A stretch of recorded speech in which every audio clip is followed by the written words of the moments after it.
Thank you, Ibu Hilda.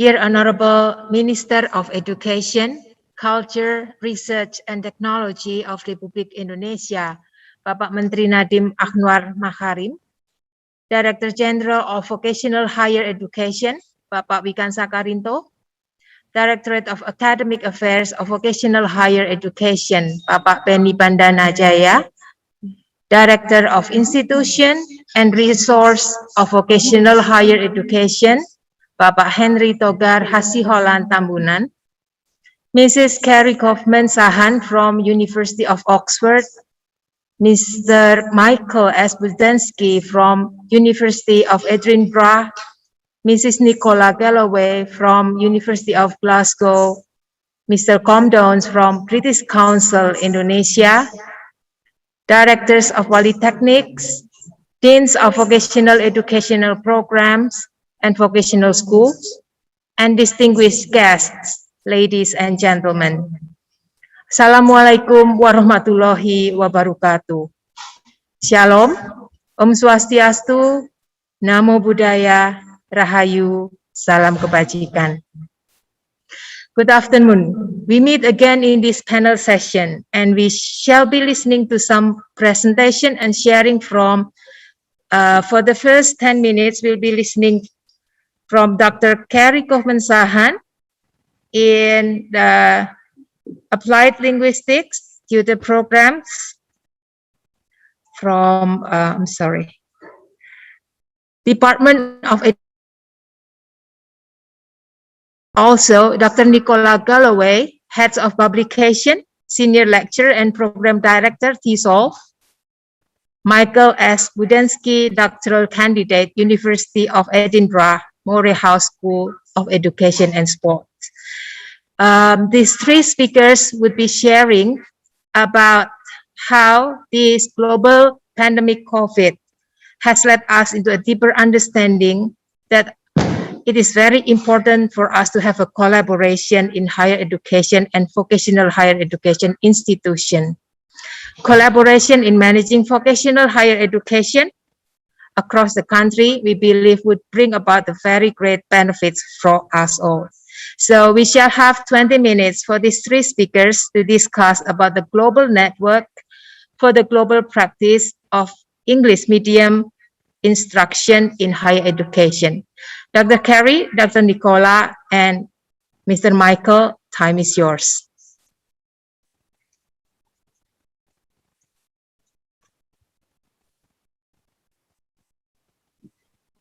Dr. Carrie?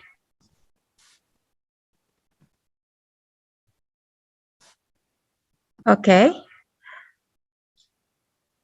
So we shall be waiting for Dr. Carrie, Dr. Nicola, and Michael to get ready.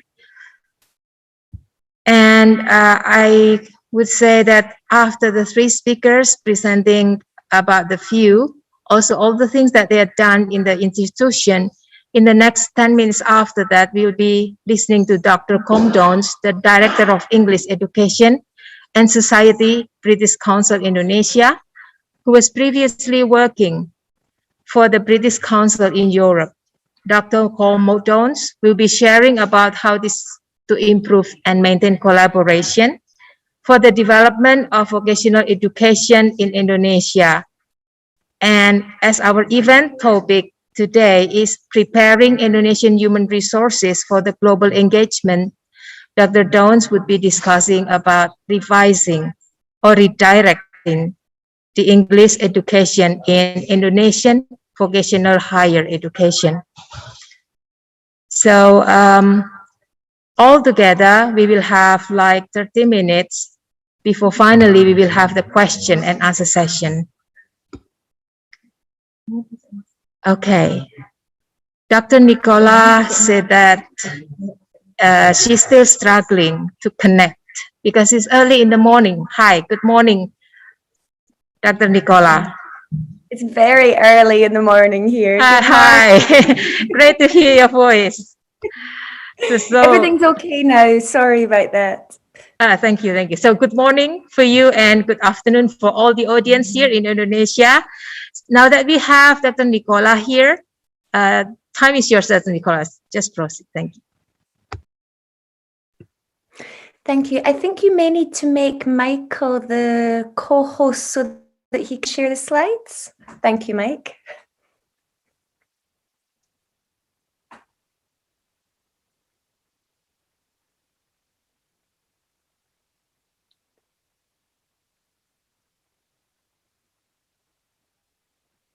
Okay, good afternoon, everyone, and good morning to colleagues based in the UK. I'd like to start by thanking Nurmala for inviting Carrie, Mike and I along this morning to present on our research on English medium instruction and also on the network that we collaborate together with. It's very nice to meet everyone and I look forward to the Q&A session. And Mike, you can change slides. So we thought it would be good to start this morning's presentation just by firstly introducing us. So we'll give you a little introduction to ourselves and also our research. So my name is Nicola. Mike, you can change the slide. And I'm from the University of Glasgow. I started teaching English, oh my goodness, maybe 20 years ago or so now when I was working as an English teacher out in Japan. There I worked in one of Japan's first EMI institutions and I was the EAP and ESP coordinator. So I have practical experience working in an EMI setting. Since moving to the University of Edinburgh and since the University of Glasgow last year, I've continued my research in this field. My work predominantly looks at the globalization of the English language and the use of English in English medium instructions. I've been involved in a number of different research projects for the British Council, most recently with Carrie in Southeast Asia and also for a literature review. And I also conducted a feasibility study to inform a position paper for the British Council on the role of English in higher education. I've worked as a consultant for the British Council on EMI projects and also for the University of Tokyo for faculty development. I created a series of MOOC lectures and activities with colleagues in Japan, and I've recently been awarded a JSPS fellowship to go back to Tokyo to develop their faculty training programme.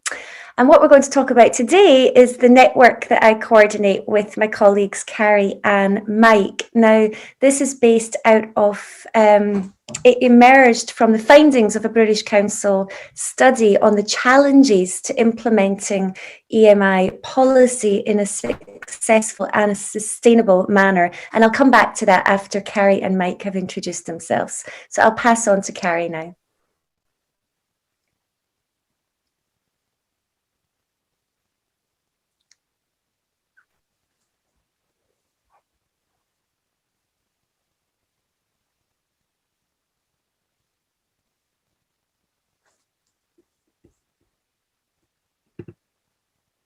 Carrie, you're on mute.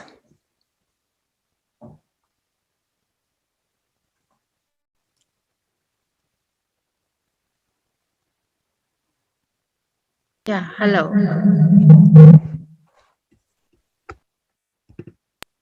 Problem with connection.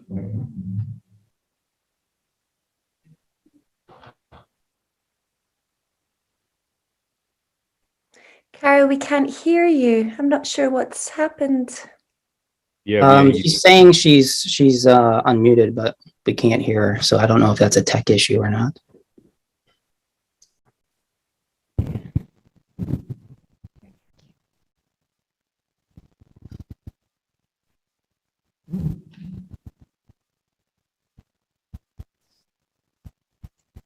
Yeah, yeah. I think there is some problem with the internet connection. Probably, perhaps Michael or Nicola can proceed with the explanations. Yeah, I can introduce Carrie here. This might not be the best way to do it, but I can kind of continue. So, Dr. Carrie Sahan is our, as Nicola mentioned, she is part of the network project lead group that we are all belonging to. Bring this up here. Carrie has a PhD in education from the University of Oxford that she just recently got. She has over 6 years experience teaching higher education. Currently, I can't see everything with the slide here because of my video, but she's a Norham Research Fellow at the University of Oxford. And again, as I said, assistant project lead along with me at the Teaching English and Teaching in English Global Network.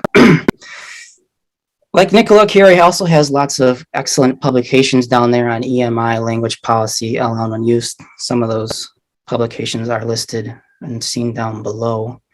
And hopefully, hi, Carrie. Is that you? Oh, good. Okay. All right. Had I to will leave be the quiet chat and come because I back. can't introduce you very well. No. I'm sure you did a wonderful job. I'll just go quickly for the sake of time here. Like Nicola, my teaching career started as an English instructor. I was working in Turkey, and there I was preparing students in the English preparatory program who would go on to EMI study. And so that's where my interest in EMI began. So they would be studying engineering content in English. I then went on and did my PhD, and my PhD research looked at the implementation of English medium programs in Turkey. I was looking at policy as well as L1 use and translanguaging, so how both English and Turkish were used to deliver content in these courses. I think Mike's probably given enough of an introduction on me, so Mike, why don't we move on to you then? Sure, thank you. All right, so let's quickly talk about me. Unlike Nicola and Carrie, I don't have lots of books to show with everybody, but I will hopefully get there one day. My background information, I have an MSc in TESOL, and I have over 9 years teaching experience in both South Korea and in China. Currently, I am a PhD candidate at the University of Edinburgh, and my research is currently focused on English language opportunities and challenges in online English medium classrooms. And as I've mentioned before, I am the assistant project lead for the global network, and I will pass that back to Nicola. Okay, so our research has focused on our concern that EMI is the most significant phenomenon to face higher education in non-Anglophone contexts in the 21st century. Provision has been phenomenal, and it's largely been associated with large-scale government-funded policies to promote EMI in higher education. EMI is a growing field of research. We have a growing number of early career researchers. So like Mike, a number of students doing their PhDs now on EMI. I get a number of applicants every week for students that want to study EMI. It is a growing field of research. We have an EMI journal now that will launch next year, a number of full-length books on the topics, and a number of emerging research centres like our own network as well, But our concern was that top-down policies have not really taken into the accounts of the attitudes and the impact on stakeholders. And we really wanted to encourage collaboration at the ground level with policymakers, researchers, and practitioners as well, to encourage a needs analysis approach and a more bottom-up approach to curriculum implementation. Mike, you can transfer. EMI growth then, as I mentioned, has been phenomenal. In Europe, where we saw the start of the EMI trend, in just 13 years, we saw 1,115% growth in EMI provisions. Mike? We see global growth. EMI has now spread from the traditional hotspots of the Netherlands or Northern Europe, for example. In Indonesia, for example, Mike? EMI is definitely a growing phenomenon. It is still relatively in the early stages. And here in the Indonesian context, as with other emerging EMI contexts, we see a connection with EMI and government goals to improve the English proficiency of its citizens. English is very much linked with English proficiency goals. Mike? Now, this is interesting because our research has shown that there's a number of different driving forces behind the EMI phenomenon in higher education. Of course, it's only one aspect of the internationalization agenda. In many contexts, internationalization has become synonymous with Englishization. And as I mentioned, for emerging EMI contexts, it's very much linked to English proficiency goals and developments in English language teaching, where we see movements towards communicative language teaching and more immersion methods. This belief that learning English is best learnt and taught through monolingual ideologies such as EMI. Mike? We also see this when we look at students' motivations. Now, this is interesting, and I'll come back to this. My own research and my recent research with Carrie as well in Southeast Asia has found that students' main motivating factor has been to when they're enrolling on an EMI program is to improve their English proficiency as well as their content knowledge. Now, this is interesting, again, given the very limited research that we have measuring outcomes of both English proficiency improvement and acquisition of subject knowledge. Mike? So our research has found that different stakeholders will place EMI at different points on the content language continuum. Some, such as students, for example, may place it more, I don't know if you see the left or the right because the screen is flipped, more towards language. So it has English proficiency goals. Content professors, however, may place it more towards content, seeing that the purpose of their job is to deliver content, not help students with their English. So we see this as quite problematic here.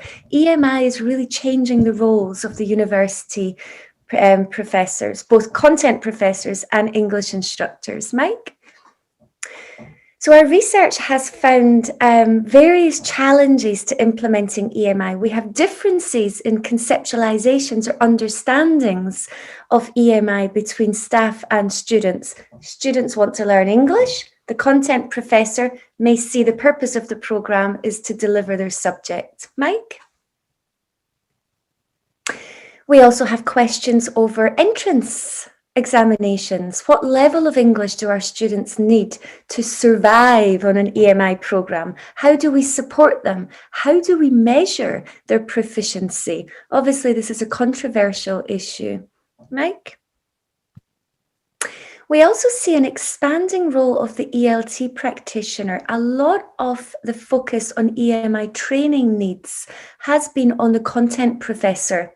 But EMI is really changing the role of English teachers working in these institutions.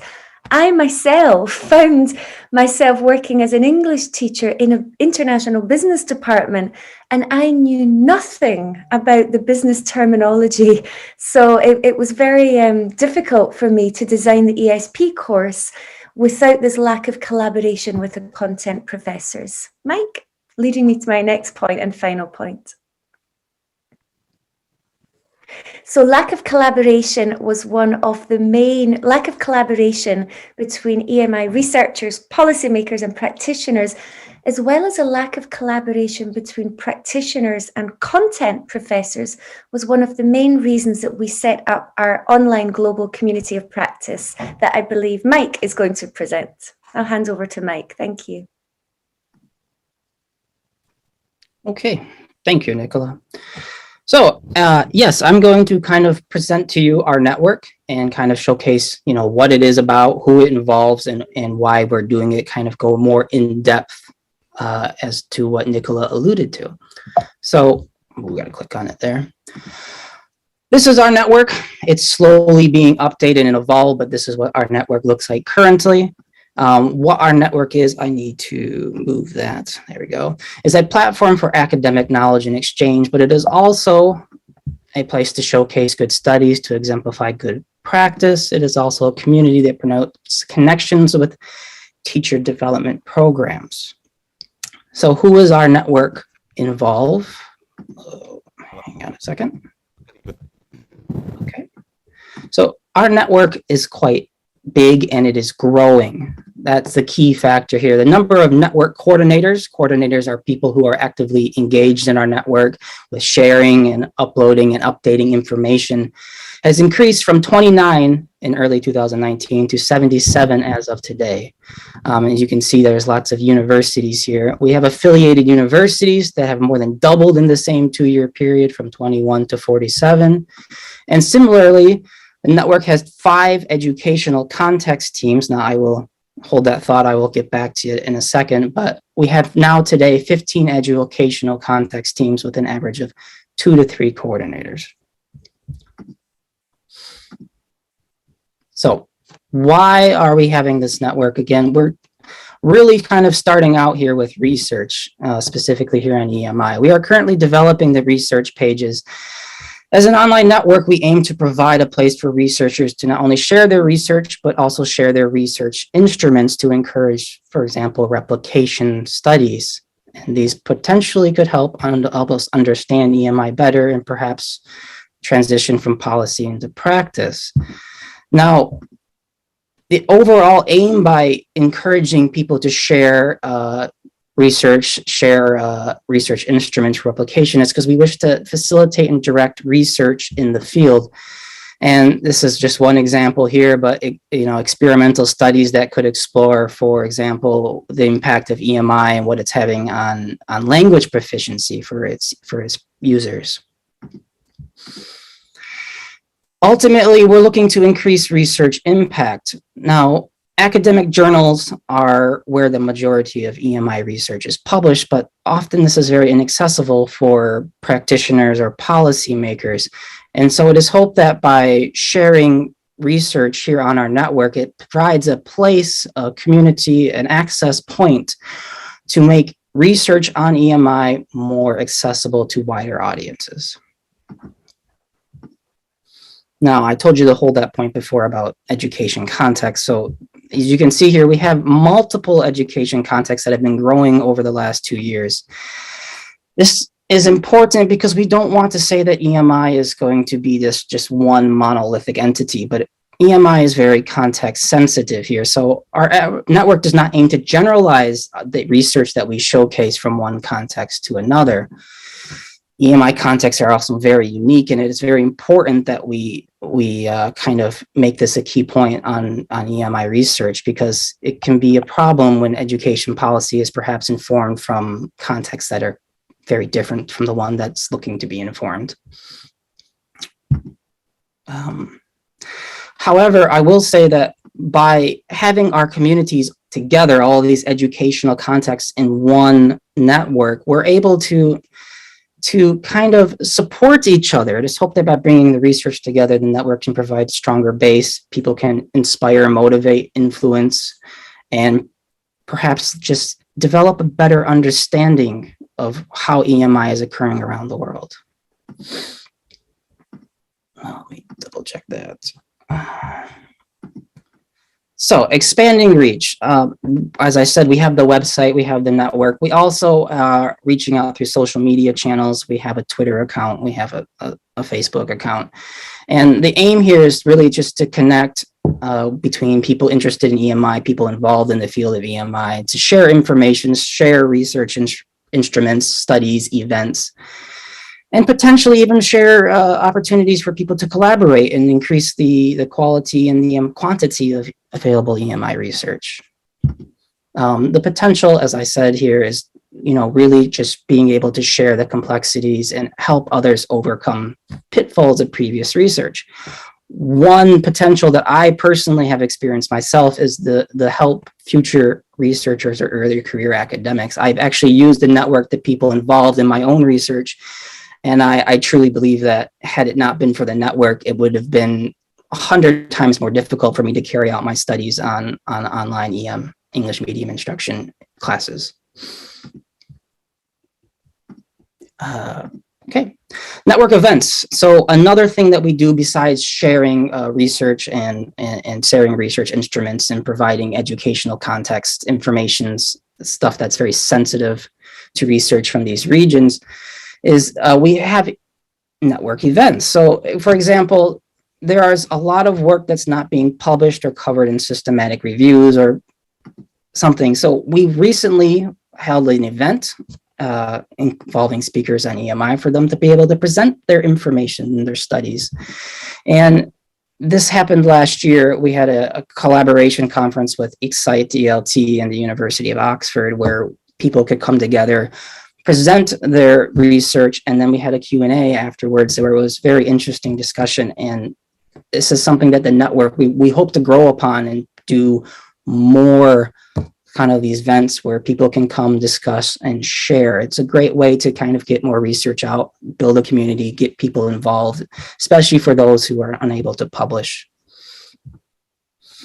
Okay, finally, from network to policy and practice. So what we're thinking with the network here is we wish to, at a stage, be able to influence policy and practice and bring diverse skills and interests into the wider field. This involves qualitative research, which talks about experiences, and maybe more quantitative experiments that examine interventions. So we have also a series of webinars. Now, this is about improving the quality of EMI researchers out there, improving the quality of practitioners, early career researchers, and its ability to showcase, but also to understand even the development of people, of early career researchers, and where they can go to help them kind of grow into the community. And it can show work being kind of led into one after the other. Finally here, by informing and creating better qualities of work, we can generate hypotheses for experiments that we can test better. We can do more quantitative analysis that can examine patterns. And again, the whole point is being able to create a community that not only that we can share, but people can learn, and the quality and the understanding and the knowledge that we're able to learn on EMI is giving an appropriate and well-established database that we can share and hopefully improve policy and practice in the future. Carrie. Thank you. Is my mic working this time? Can everyone hear me? I can hear you. Perfect.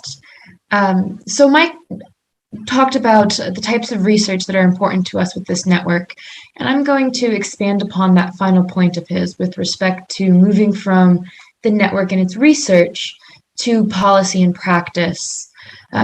In particular, I'm going to expand upon the idea of research impact.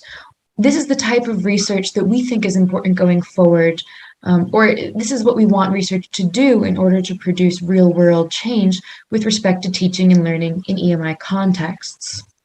Now, research findings are often very complicated, and the way that academic articles are written can be inaccessible to many stakeholders. So it can be challenging to produce the type of strong, simple messages that make it easy, or easier at least, to influence practice and policy. One of our aims with this network and the various ways in which we disseminate the work produced by network members is to make the findings and the implications of our research accessible to a wide audience. And some of the ways in which we do this are by producing the things that Mike shared with you. So that might be a webinar series, it might be a research review, it might be a blog interview. And we do these through different media, both print and video. And the idea is that these smaller bite-sized pieces are an easier way to get your strong, simple message across. So this helps going from researcher to stakeholder to decision maker, and ultimately, we hope it will have a better impact in that way. Now, this is certainly aspirational, what I'm describing, moving from research through the network to impact. But as we continue to grow, this is what we are working towards. And one of the reasons that we're so keen to make our findings accessible through this network is because EMI is multidisciplinary, or perhaps interdisciplinary. At a minimum, EMI research should involve applied linguists like ourselves, as well as academic subject specialists. So perhaps a physics teacher, perhaps a psychology teacher. And it's really these academic subject and the language specialist coming together that makes EMI so unique. And so we need to be able to draw upon the various skills and backgrounds of other researchers from these different disciplines to capture the complexity of EMI as a whole. And so through the network, one of the things that we aim to do is to build these relationships between researchers of different backgrounds and also with practitioners from different backgrounds in order to bring these strands together. Mike, could I have you change the slide? So building on this idea, we have to engage not only with researchers in other fields, but also with practitioners. And we do this to work on the ground and in classrooms and in universities. In other words, we have to be careful not just to use practitioners as participants in our projects, but also to work with them in their specific contexts.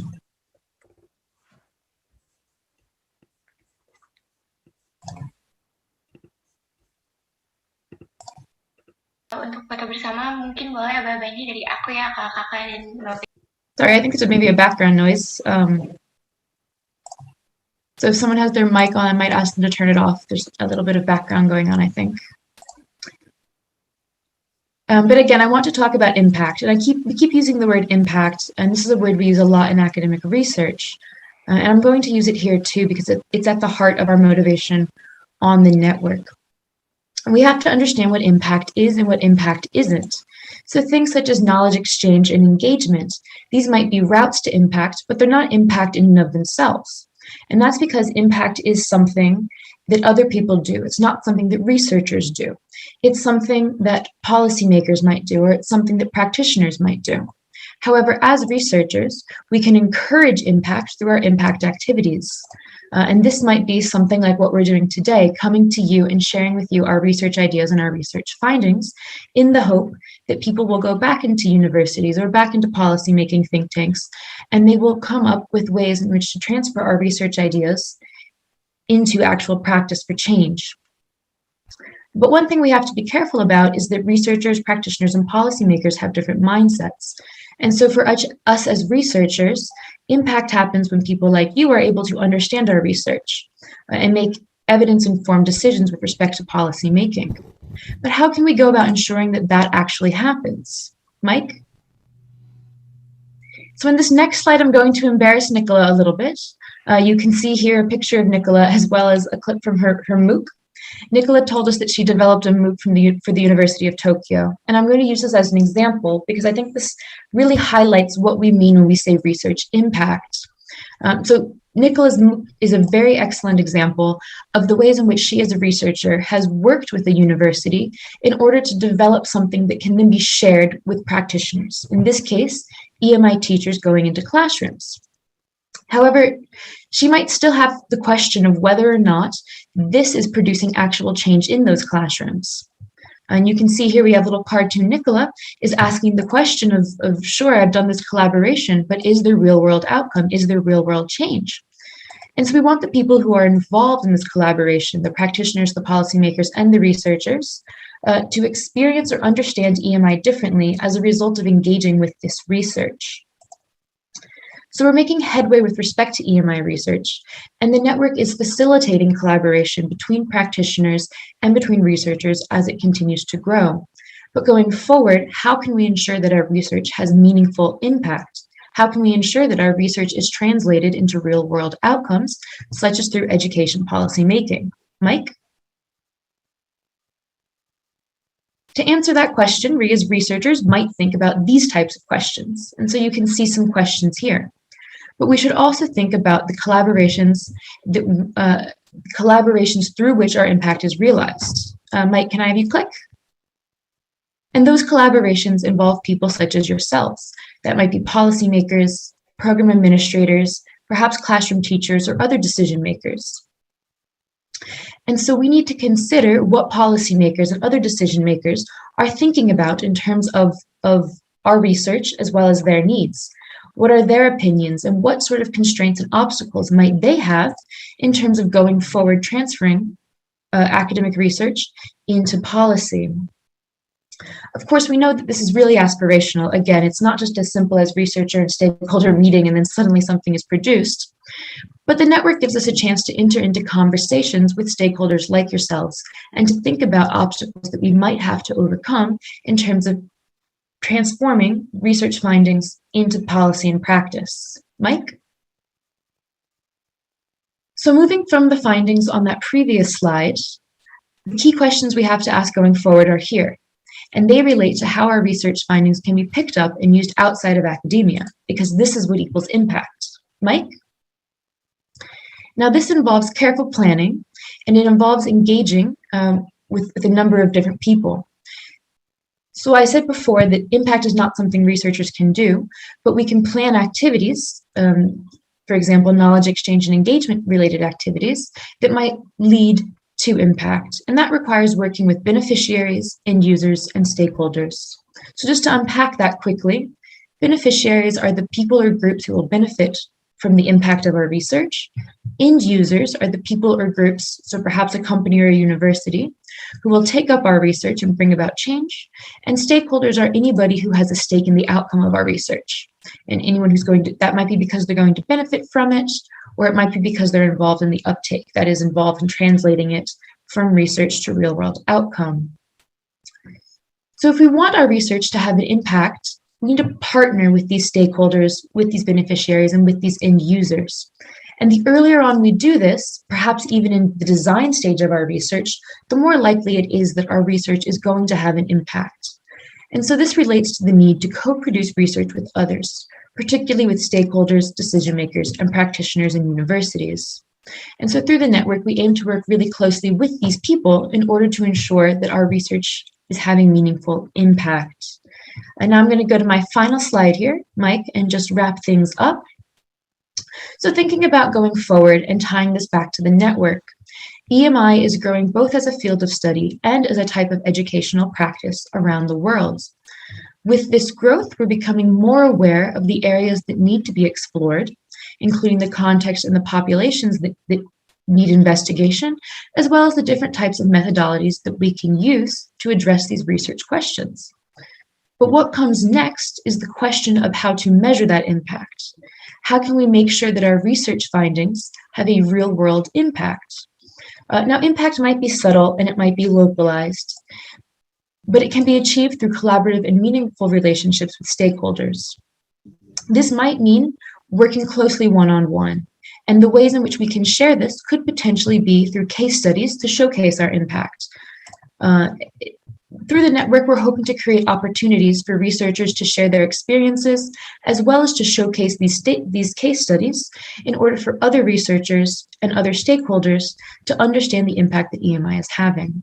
So to conclude, just to give you an example of what I mean, in many contexts, EMI is being pushed alongside a government policy or perhaps alongside government goals to improve English language proficiency. And in this context, internationalization has become synonymous with English. However, policy does not always make its way to the classroom in the way that policymakers envision, and there may be some unintended consequences along the way. In order to ensure successful learning outcomes through EMI policy, and in order to ensure that EMI in practice is meeting policy aims, collaboration is needed between researchers and a number of stakeholders, including policymakers, English language teaching professionals, as well as academic subject lecturers. And this is the type of collaboration that we aim to achieve through developing the network with these various stakeholders. And so I think we've exceeded our time. Apologies for that. And on the next slide, you'll see our contact information. If we have time for Q&A, we'd be happy to take it all now. Okay. Yeah, thank you so much for the sharing. It's very interesting to follow all the researches that you have done and also all the publication that you've made. And I do agree with you that teaching English and teaching content in English is getting more and more necessary and important. Along with the policy made by our minister that we should start to speak English in teaching in classes, no matter what the subject is. I also agree that when my dean stated that we do have to start speaking English in classroom, we do face real problems in that. Speaking English is one thing, and transforming, saying all the content is another thing. So I believe there are some questions already here, but we are going to keep that until later. We would like to welcome Dr. Comdons from British Council Indonesia. In 10 minutes, Dr. Comdons, time is yours. Thank you. Thank you very much. Good morning. Good afternoon, everybody. I say good morning because I'm currently in the UK, although I am the director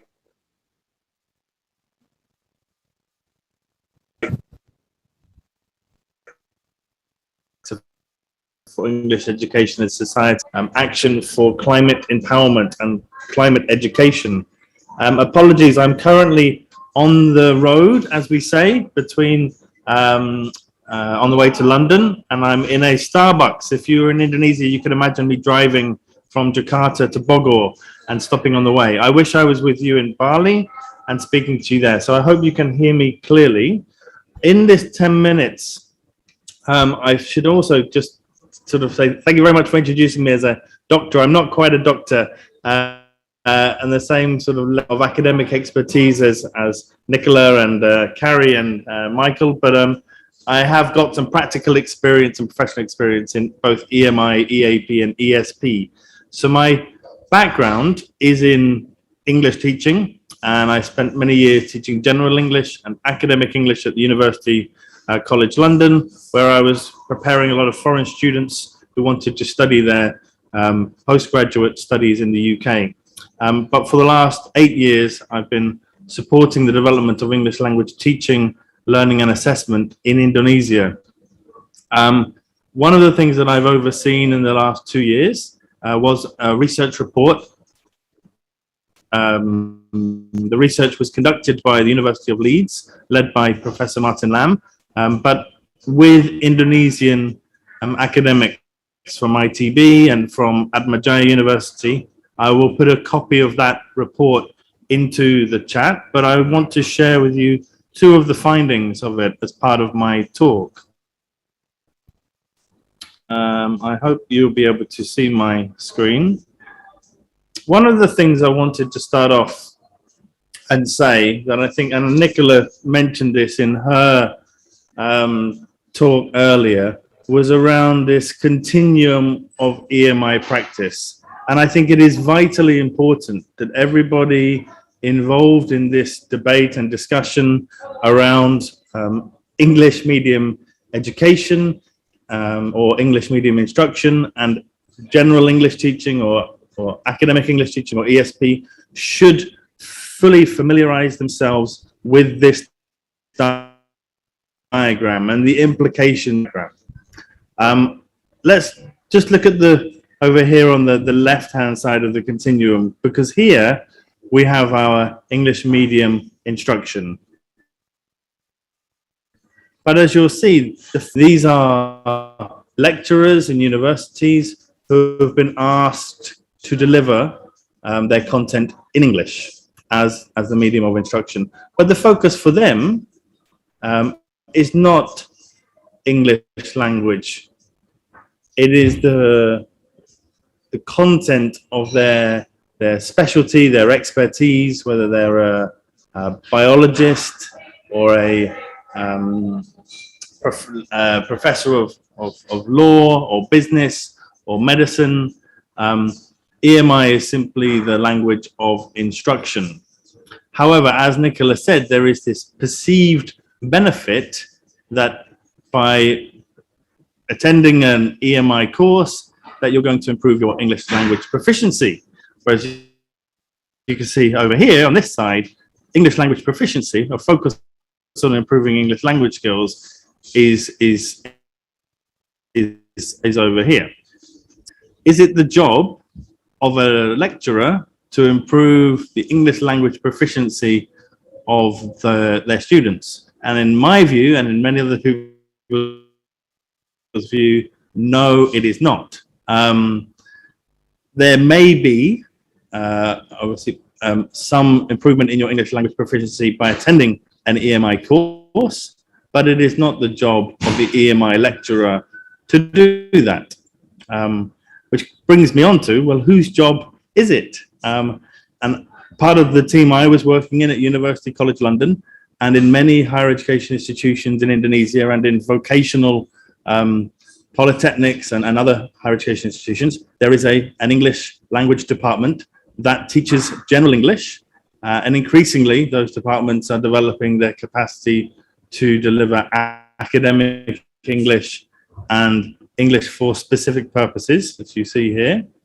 And even in the UK, right now, if you need a little bit of extra English language support as you study your masters, then that English language support would come from an English language department. You may have some in-sessional additional lessons to improve your academic English. And that's one of the benefits of going to the UK as a foreign student, that you would get those extra lessons and extra support from an English language department. And I think one of the points that I wanted to re-emphasize, and I'm going to come on to my next slide here, these are the recommendations from the research done by the University of Leeds and Martin Lam and colleagues, is let's have a look at this point, the fourth recommendation here. Higher education institutions which want to implement EMI need to rethink their English teaching strategy. We recommend close collaboration between the university language centres and faculties, with discipline-specific instruction offered to students who are engaged in EMI courses. So what this, in plain terms, what this is saying is that there needs to be a strong English language department that is going to support all students with their English language skills. And I think that English language department can support the academics as well, who want to improve their proficiency. And there needs to be close collaboration between that English language department and lecturers who have maybe recently been asked to start delivering some of their courses in English in order to provide some support with that. And I know that this is happening sometimes already. Sometimes it's not systematic. I'll give you an example. I know an English language teacher in Makassar right now who is helping medical lecturers translate their slides from Bahasa Indonesian into English, so that they feel a little bit more confident in the accuracy of presentations that they're being asked to deliver. So that's some informal collaboration that is already taking place. Just while I'm on the recommendations from this report, which I'll put in the chat afterwards, maybe I can highlight a couple of others that I think are useful to consider as we move forward with drawing up some new policy recommendations for vocational higher education institutions in Indonesia. The fifth point here, if you can see, by Martin Lam and others, is it says higher education institutions must recognize that EMI also requires investment in staff training, specifically in teaching methodology and appropriate educational technology. I think that is very important, that Ministry of Education and individual higher education institutions provide resourcing for training so that we can build the capacity of those English language departments and skills of EMI lecturers. There will be definitely benefits, and we've seen through other bits of research that where EMI lecturers have had some training in pedagogy, so it's not just about improving their own English language proficiency, but often in their teaching practice, their pedagogy in using English as a medium of instruction to teach, that can improve their performance and improve the positive feedback from their students and the learning outcomes from their students. And that's what this is all about. It's about making sure that the learning outcomes are not negatively affected by using English as a medium of instruction. One, I'm aware of time, and I know I'm speaking quite quickly. I've got lots of things I wanted to say, but one, if I can just highlight this at the bottom, there is a danger that by, and two things I want to say. The third point here is about standards, and it's about setting minimum English language proficiency requirements for both EMI lecturers and for students. And there is a recommendation that depending the lecturer and the students to have a minimum level of English in order to follow that course.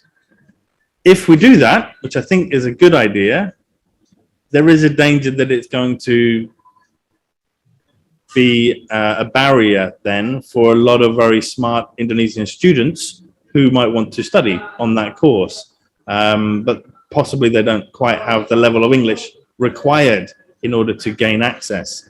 So we've got to think of different ways in which we can, so that it doesn't become a way of exacerbating inequality in education. I'll just sort of stop sharing my screen for a second and come back to you. So there are a few things I'd like to end by saying in my time. One is that it is very important for the Ministry of Education and for universities and polytechnics to really think about when they are introducing English medium education or English medium instruction, why they are doing that. And is it what is the primary drivers behind that decision? And if it is those primary drivers should be clear and stated, and then we need to discuss openly and transparently what support is needed in order to make that work and make it effective for the institution, for the lecturers, for the students, in a fair way. I think you've probably, just to reiterate my firm belief that if English language proficiency is the driver, and we think, and British Council believes that having strong English language skills is going to enable great opportunities for jobs and for further education. That is, whose job is that? is it the job of an EMI lecturer, or is it the job of a strong English language department in a university? There's lots of things I could say. I would just I'll put some links in the chat in a minute. I'm going to finish with a little bit of an announcement, is to say that over the last 3 or 4 months, the British Council has been working in Indonesia with a small think tank called the Center for Indonesian Policy Studies. And we have been doing some research into the attitudes towards English SMK students and SMK teachers, both in cities and in rural and remote areas, to gain their an insight into how important do they think it is to learn English for their future careers, and breaking that down by sector, the main sectors within the vocational education areas. So it's not in, it's for Nicola and for Carrie, SMK is the vocational high schools in Indonesia, which accounts for, I think, the majority of secondary education in Indonesia. About 51 or 52% of all students in Indonesia go to an SMK high school before going on to get a job or go on to study at some of the polytechnics which are represented here today. And I'll be announcing or launching the outcomes of that research at a British Council event online on the 16th of November, which is called our National Language Symposium, which we're hosting then. I'll put a link in the chat. It's free, and we'll be inviting, I think, there's 2 sessions or 3 sessions on that day. One is focused on that research, and the second is focused on EMI, and we'll be having Carrie to come and join us, and my colleague Anne Veach also. Sorry if I've gone over time. I'll put lots of links in the chat, and I wish you all the best for the rest of this session today. Thank you very much. Thank you, thank you. It's very interesting that Mr. Jones, is that everyone getting more and more realize that we do need English, whether it's for the medium of instruction, whether we teach English itself. And everyone is interested in the topic, and I can see that in the chat box, many people are asking questions, and Dr. Karen, also Nicole, had managed to answer that. Before we welcome other participants to ask questions, I do want to say hi to the Culture and Education Attaché in the Netherlands, Pak Din Wahid, good afternoon. And also the Atakbit from in Singapore, Ibu Enda Wulandari, good afternoon, Ibu, nice to meet you. And also the Education and Culture Attaché in Germany, Professor Ardi Marwan. Great to see you again here. Concerning about the topic today, we all know that everyone do agree and believe that it is very important to start collaboration. Actually, we started already. We do want to have more and more collaboration and partnership. I do want to, we will go back to the question and answer from the participant. I do want to welcome the attaché first, Bapak Din Wahid, Ibu Enda Wulandari, and also Bapak Ardi Marwan, to state the opinion, or what do you think about when we do want to have more and more cooperation and partnership, as what Dr. Carey, Dr. Nicole, Michael, and also Mr. Jones had stated. We do want to increase collaboration in terms of research, in terms of other collaboration, publication, to get a better improvement in the English as a medium instruction. How do we increase cooperation in the fields of education, culture, research, science, and technology between the vocational higher education in Indonesia and the international partners? Perhaps Din Wahid, Ibu Enda, and Bapak Ardi would like to say something here. Who will, sorry, who will talk first? Okay. Hello? Hello, Pak Din Wahid. Hello, can I talk? Yes. Yes, thank you. Can I talk first? Well, thank you. Thank you, Ibu, for allowing me to talk something about the cooperation between vocational higher education institution from Indonesia and higher education vocational higher institution here in Netherlands. So here we in Netherlands we have two kind of universities. First is research universities like Leiden University, Amsterdam University, and others. There are 13 research universities, while the others are universities for applied science. And now we have already we are planning to make the collaboration between the vocational education, higher education from Indonesia and from University for Applied Science, some universities for applied science in Netherlands. For instance, this afternoon I would like to talk to with people who are responsible for strengthening cooperation with Hogeschool van Amsterdam or Amsterdam University for Applied Science, and also we have already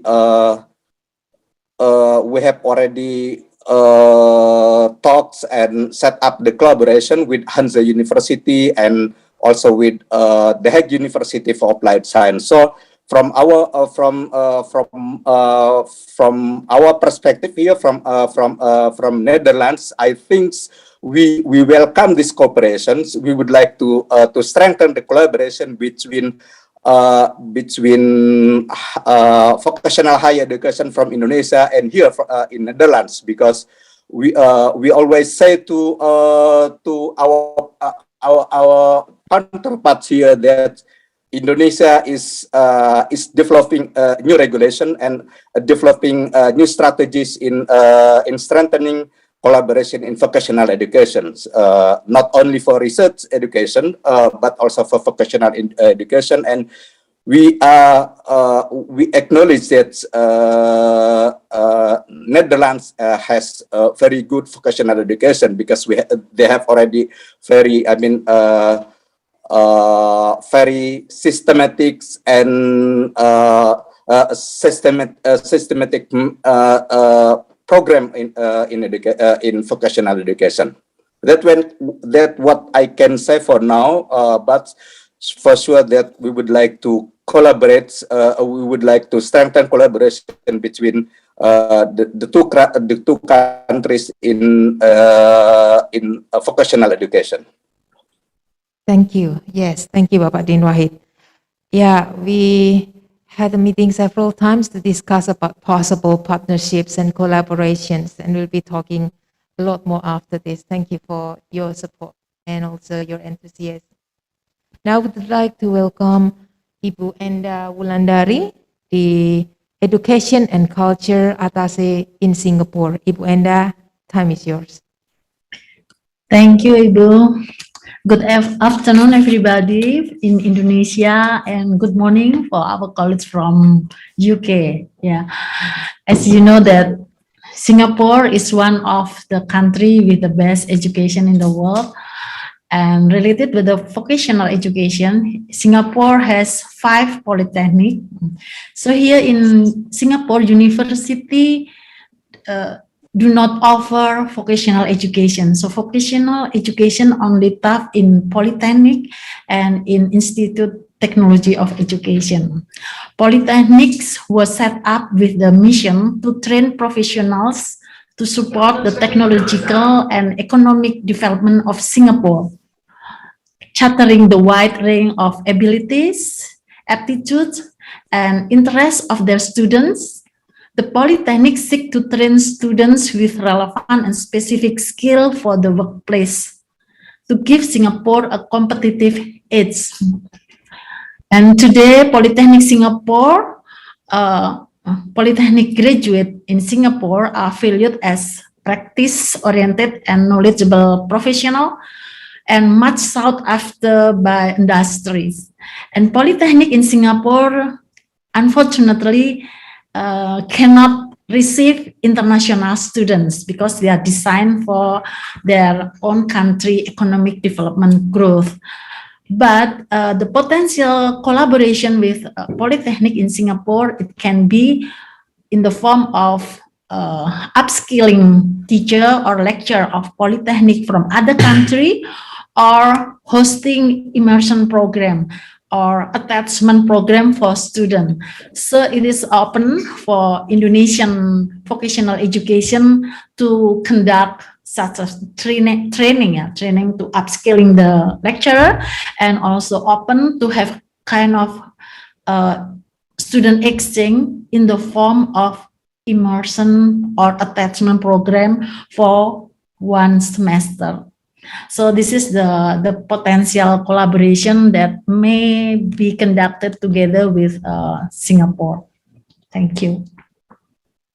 Yes, thank you, Ibu Enda. Very clear. Upskilling teachers, also immersion programs would be one possibility to conduct between. Oh yeah, one thing I forget related with the upskilling program for lecturer, it can be in the field of TVET 4.0. Oh, okay. Yeah, thank you. Yeah. Thank you, Benda. Yeah, that's very interesting. I would like to welcome Bapak Ardi Marwan. Thank you, Mbak. Thank you. Or Ibu. Well, I think I don't need to comment on the German vocational education, because everybody here knows that Germany is very well known for its vocational education. So what I'm trying to say is that what we need to do in order to start collaborating with German vocational higher institutions, in this case, Hochschule or University of Applied Sciences. Well, what I can suggest is that there are a few things that we need to do or need to be aware of. Very often, the German vocational higher institution is asking about the information provided by our institution. So very often, they do have a problem to find information in English. So my suggestion is it's very important that our institutions, in this case polytechnics, for example, and also the vocational faculty in university, please make sure that your website is written in English, and make sure that it is informative. That's rule number 1. And rule number 2, I also agree with most of you here. Sorry to say that I came late for the meeting, but I do believe that the speaker also mentioned this in the presentation. It's really important for our institution also to start thinking of having the English taught programs. So each polytechnic, if possible, you need to offer some study programs taught in English, because this is also a way to start making collaboration with overseas institutions, including Germany. And the next suggestion also is it's very important that you need to start making contact. But before that, of course, you need to identify the potential partners here. We do our part here in the embassy, but I think you can also do your part, and then let us know what you have done. If you have problems or issues that we need to follow up, then we can help. So first, you need to start identifying potential partners, okay, including, for example, certain Hochschules or University of Applied Sciences here, and try to see whether or not you have the common interest, okay, and start contacting them. Okay, if possible, send some, instead of sending one email to certain institution, you can also try to send email to a number of institutions and see how they respond to our email. And what is also important is you need to respond promptly on the email replies by our counterparts. Okay. Lastly, I often receive questions from institutions in our country. Can you help us connect with German vocational higher institutions, in this case, a vocational higher institution or University of Applied Sciences? Well, yes, we do have this program, and then we always spread information to the interested universities in Indonesia. But we have our own capacity. So instead of asking us to do this, we also encourage you to connect by yourself with them. But of course, you can write emails to us asking for our suggestions. For example, which universities have the strengths in, for example, mechanical engineering, for instance, okay? Things like this. And now we are also start making contacts with industries here in Germany, because we also receive questions regarding the potential for our students to do internship here. Well, it's not easy to make collaboration with German industries, because they really need to make sure the partnership will not interfere their business in a negative sense. So it's so important that you need to show your strengths first, and you can also convince them what strengths you have, and then we can help you connect with them. Or again, as I said earlier, you can also start making contact with them. So this is my suggestion. So again, as I said earlier, I don't want to comment on the strengths of vocational education here in Germany, because everybody here knows that Germany is very, very good at vocational education. So they also claim themselves as land of ideas. Indeed, Germany is the land of ideas. So one more thing, education is also free in Germany. So don't expect that we will have a special treatment in terms of, for example, if we send international students here, do not expect that you will receive a different treatment from the local students, because I do feel that a lot of international students are asking different treatment. You need to be aware of this, that Germany provides equal opportunity to everyone, either to local and also international students. And they don't charge us fees. In 95% of the higher institution here are not charging tuition fees. So meaning that if they don't charge us fees, so don't expect that we will get a special treatment from them. So this is quite fair, I think. So I think that's from me. Thank you. Thank you. Very interesting, Professor Ardi. Sharing all the things that we need to know about how is it to collaborate, to have a partnership concerning about what we discussed today. And I've taken some notes, but before that, due to the time, let me welcome Mr. Wolfgang Buse, who had asked questions in the chat box and actually had been answered, but just in case you would like to clarify some other points, or perhaps Dr. Carey or Dr. Nicola would like to reconfirm some of the points, then time is yours. Mr. Wolfgang? Yeah, just to underline some points.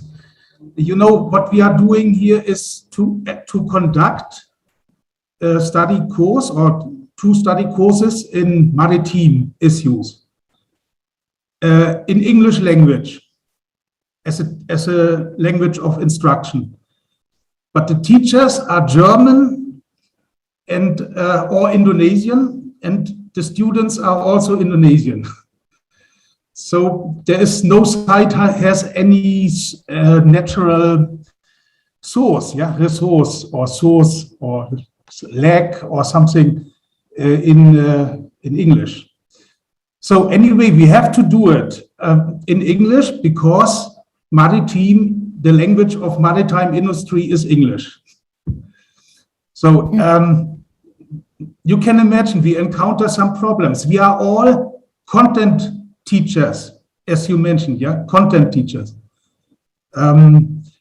ETS, one of our partners, they have general English teachers, but normally they are also not native speaking. What is our main problem? The main problem is not the special vocabulary. The main problem or the main problems are coming up in the upper semesters when it comes more and more to the ability to communicate technical issues, like to explain a technical system or to explain a working procedure. So that is essential skills, yeah? That is essential skill. In vocabulary, we have no problem. But our problem as content teachers is methodology. How to train communication skills to the working process, yeah, in maritime industry. So I know that we use already one opportunity with British Council, sending all our teachers which are involved in these courses to a short course. Yeah, methodology was one of the big things in this course.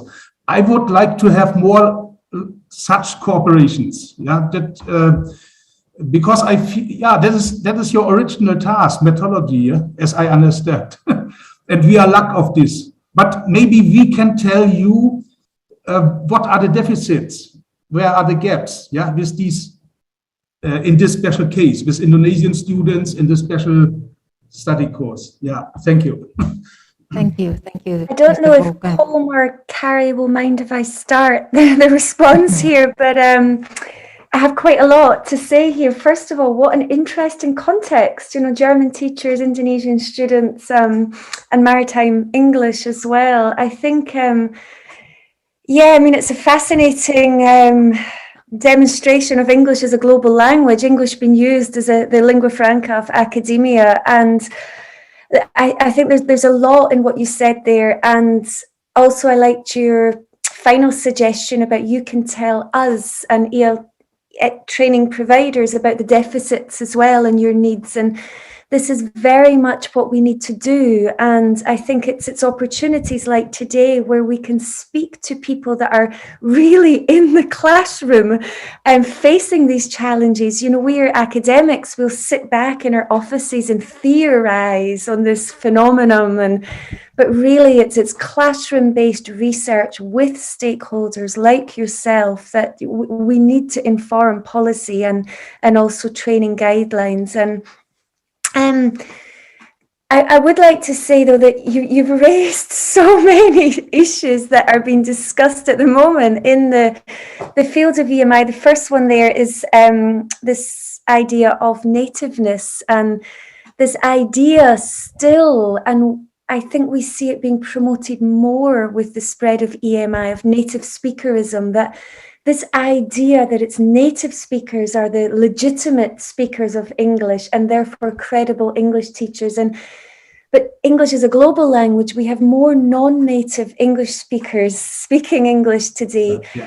And I think 80% of English teachers worldwide are non-native speakers. So I think that part of the EMI training has to be about emancipation of non-native speakers from native speaker norms to raise the confidence of non-native speakers that, you know, the real legitimate speakers of English is a global language now. Native speakers are the minority. And, you know, we for a long time, we've had debates on the native speaker fallacy. And in my own work in global Englishes, it's something I've argued for a long time, and it concerns me with the spread of EMI that we're now seeing an increased focus again on native speaking teachers, but also content professors that have obtained their doctorate in a native English speaking country. And Carrie and I actually have been discussing this in some of our research recently.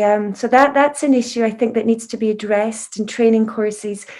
You also mentioned the challenges that you have there as a content professor, but you've now found yourself as an ESP teacher helping your students with difficult vocabulary, terminology, and it's pedagogical methodology skills. You know, you're not a trained English teacher in how to do this. And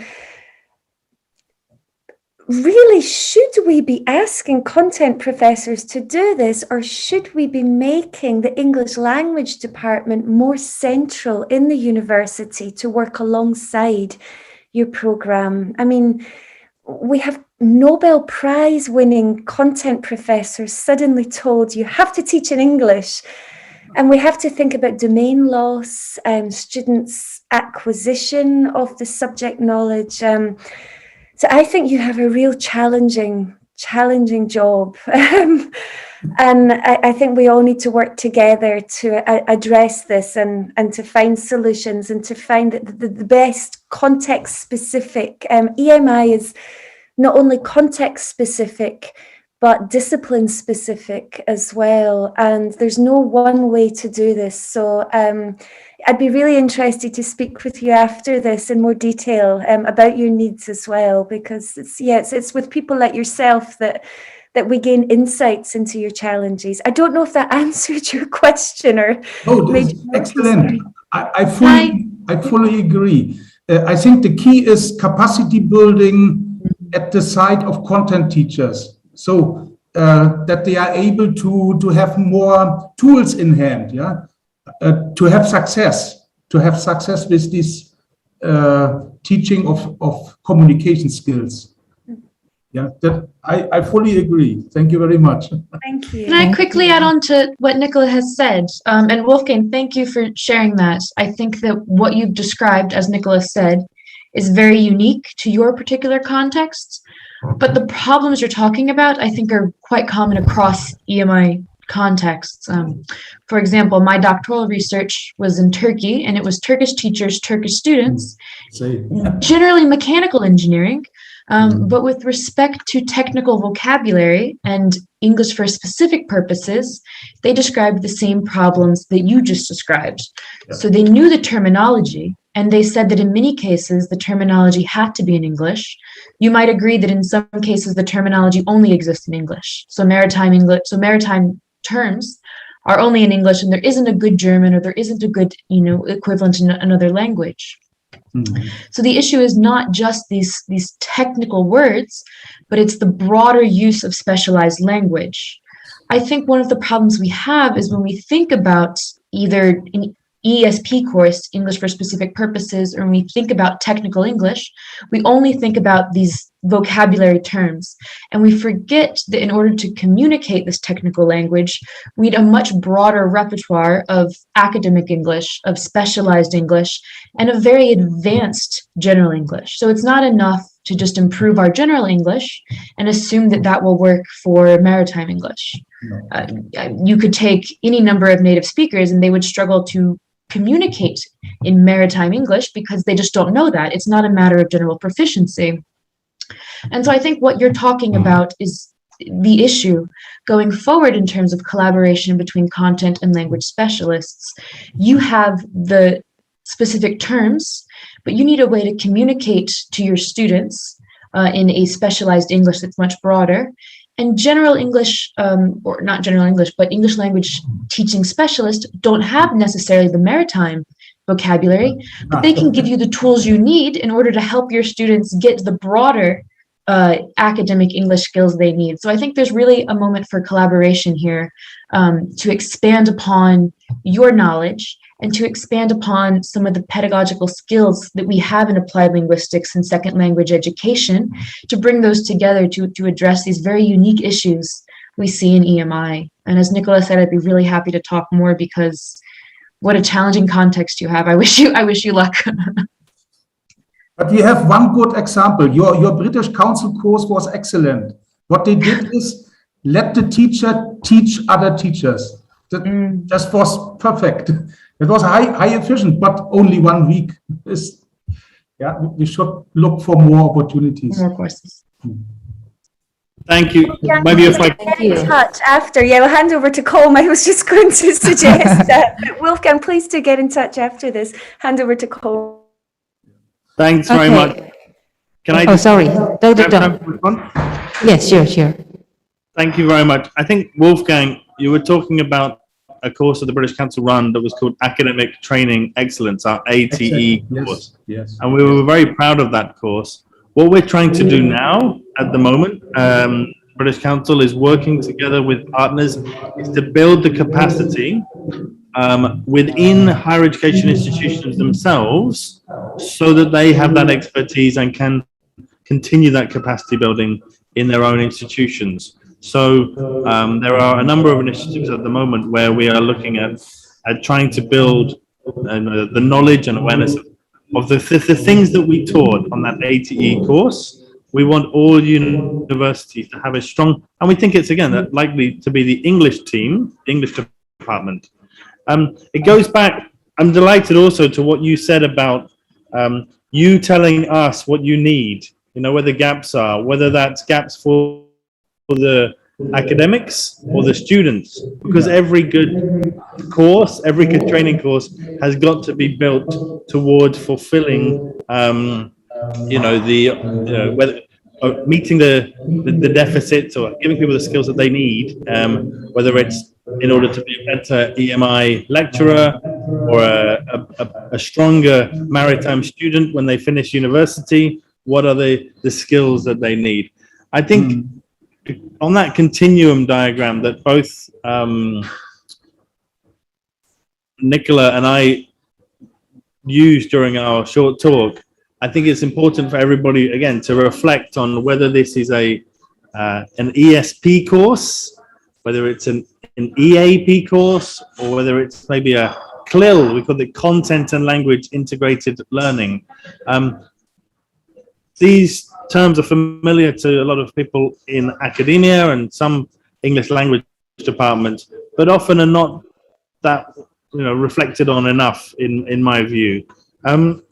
So again, going back to those key terms about what we're doing and why. And the last thing I want to two things I wanted to finish with was to say that one of the things the British Council believes, and I put the link into our new position on EMI in the chat, is that certainly Nicola would say this native speaker idea is a fallacy, is a myth.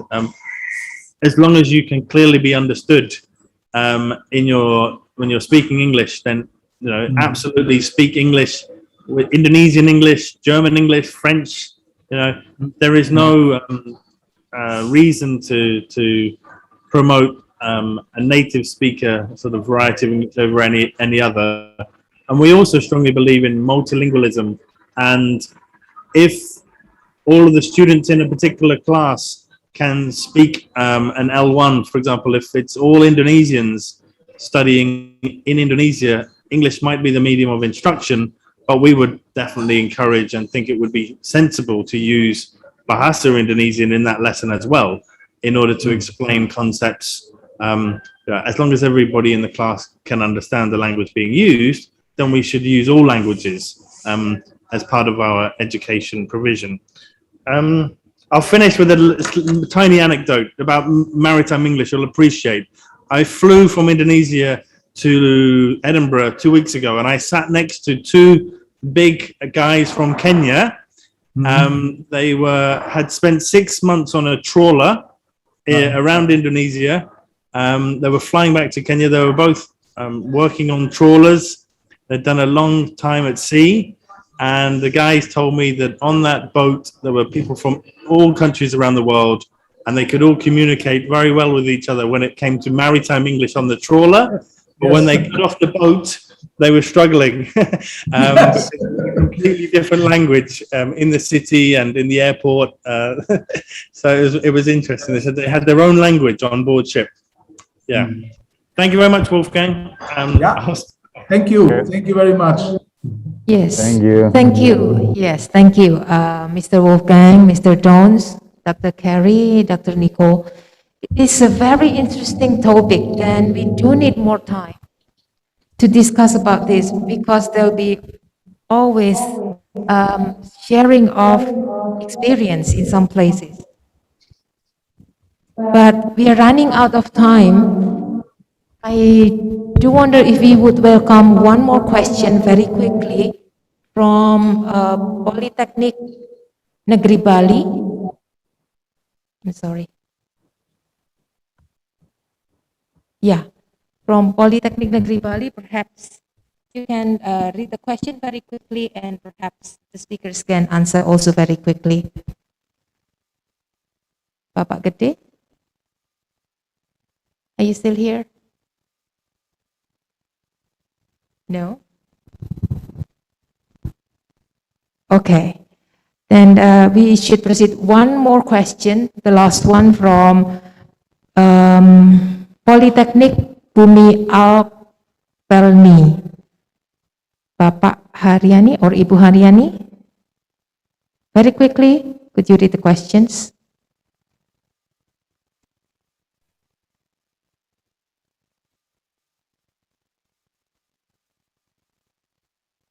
Okay, this is from Politeknik Bumi Alpeni Semarang.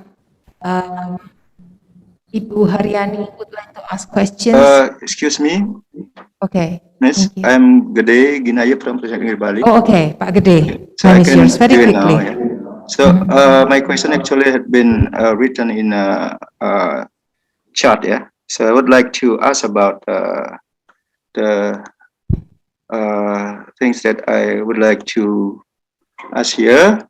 That's concerning about the English content teaching material, as our institution, Proficiency Negeri Bali, has a commitment to implement green tourism, and it is an umbrella of the institution. My question is, how it can be integrated in each subject course, and it is possible to make collaboration with you, which focuses on the concept of the green tourism. Thank you. Thank you, Pak Gede. Perhaps Dr. Carey or Dr. Nicole can answer very briefly, or perhaps Mr. Combs. Thank you. I can start this one off. So I think some of this we talked a little bit about with the previous question in terms of collaboration. You're obviously teaching a different subject, so it's not maritime, but did you say it was green tourism? So the subject material is different, but I think the same idea of collaboration holds. And what we have to remember is that you're the expert in terms of content, and your students are coming in with some knowledge of English. But as we said before, it might be a matter of identifying needs. There's many different models of collaboration that you could pursue. One might be developing English language support classes to go alongside yours. And I would say that these really have to be particular to the needs of you and your students. So not just a general English course, or perhaps not even just necessarily an English for academic purposes course, but one that's really tailored to the discipline needs of your students. And we're seeing this as well on a broader scale. There's a shift away from just teaching general academic skills in English to teaching what we would call English for specific academic purposes. So that's moving more towards your specific area, but still emphasizing the academic skills that students need in your class. So this could be done either in parallel with you teaching your content courses and then language specialist offering courses alongside them, or you could work in a more collaborative way in order to have, for example, the language teacher perhaps come in, look at some of the materials that you're using and think about ways that the students might find that language challenging, whether that be a matter of the different terms that are being used, or whether that be perhaps an aspect of the language that they might be unfamiliar with based on their prior language training. It could also be an opportunity to move towards something more like CLIL that Colm was talking about before. There's many different models, and you could yourself decide that you wanted to take a more active approach in terms of integrating the teaching of language into your content classes. So every curriculum, every program will be established differently, but there's many ways in which you could build this collaboration working with different language specialists. Does that answer your question? I'm sorry, it was a bit of a broad answer, but do please let me know if that answered it. Yes, thank you, Miss Carey. Yes, thank you. Thank you, Miss Dr. Carey. Is very clear. Now that the time is up, I do want to summarize a bit about what we had been discussing so far. Yeah. Can I have one more? Very small. Oh. Can I? Very briefly. Yeah, thank you very much. Thank you. I think we haven't talked about Indonesian situation today, yeah, because the problem of the student in Indonesia is, sorry, can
Everyone, I'm afraid I'll have to go because I'm teaching at 9 o'clock. So Yeah. I want to get some breakfast first, if that's okay.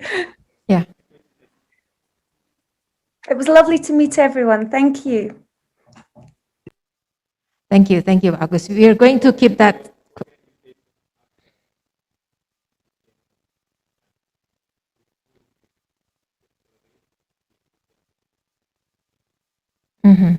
Thank you, Pak Agus. Thank you so much. We're going to keep that question. We're going to text you later because time is up and we're going to proceed with the booth session.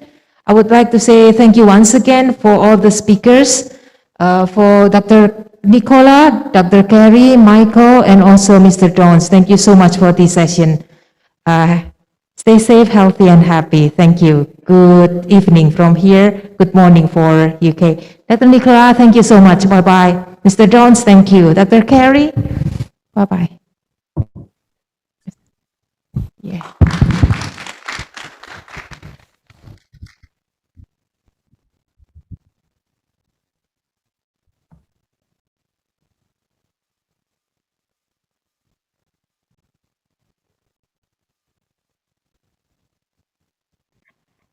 Thank you, Ibu Endang, for chairing the session and also for the outstanding speakers.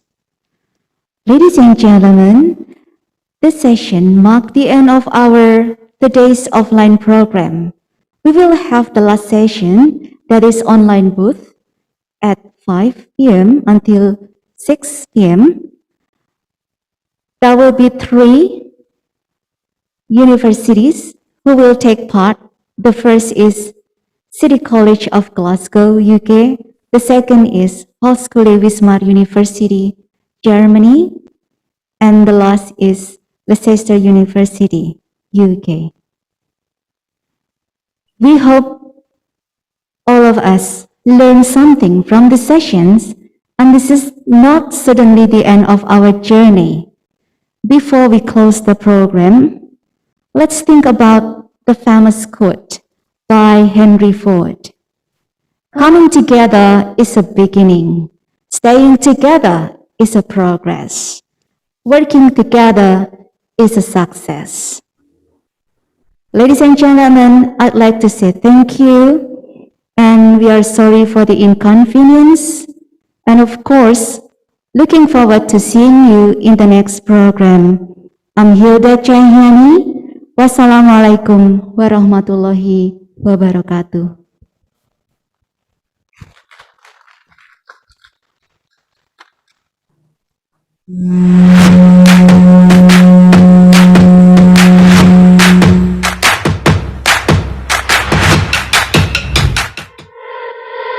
Berjalan bersama tanah air Indonesia.